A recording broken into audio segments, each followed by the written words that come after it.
We are live at Rewind Scotland 2014 on the Celebrity Sofa with Midge Ure. How are you? I'm very well, a bit wet, but spirits are high. Wet, but not quite muddy yet. Not muddy yet, but give it some time.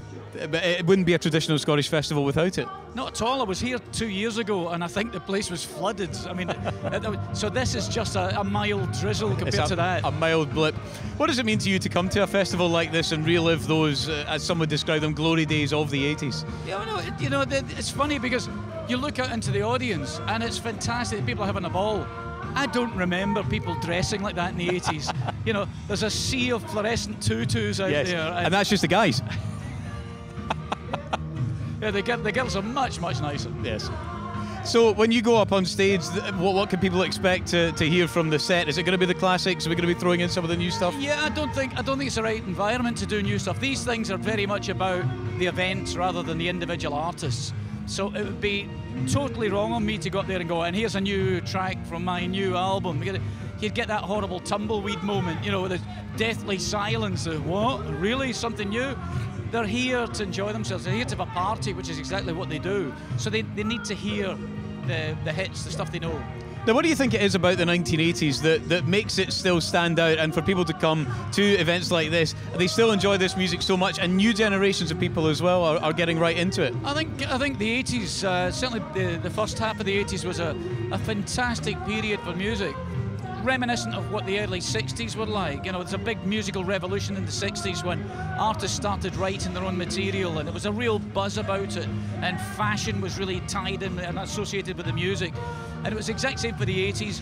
We had some very, very diverse artists around at the time, but they all seemed to be really good songwriters. We made classic pieces of music, and the fact that, you know, 30 odd years on, that music is still getting played on a daily basis all around the world.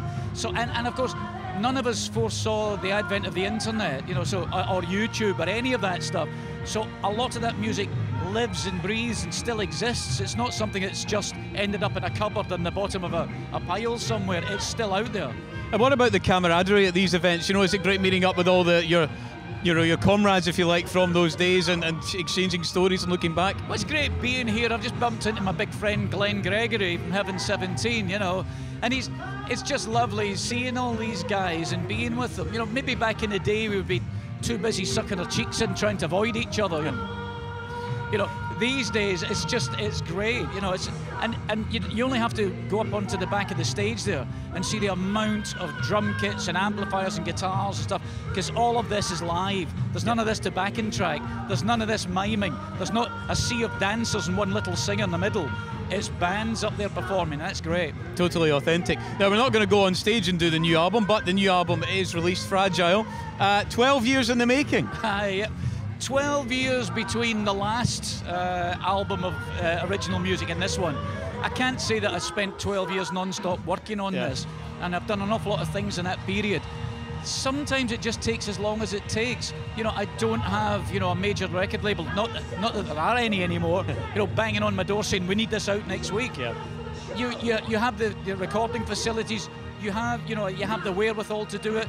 You take as long as it takes to make something that you are absolutely happy with, because in reality, you're the only person that has to live with this until the day you die. Most people can just turn it off and walk away from it, but it's mine. I've got to live with that. It's on the CV now. It's on the CV. I can't get rid of it. Also on the CV, and what is a momentous year for Scotland in many ways, you are going to be a part of the Ryder Cup Gala concert in Glasgow in September. Yeah, I mean, it's such a joy being asked to do something like that, because it's going to be with an orchestra.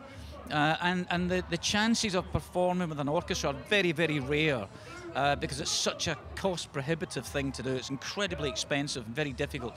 So you jump at something like that. You think, what? You know, fantastic doing that in Glasgow, for hometown orchestra, doing Vienna or whatever it is I'm going to be doing.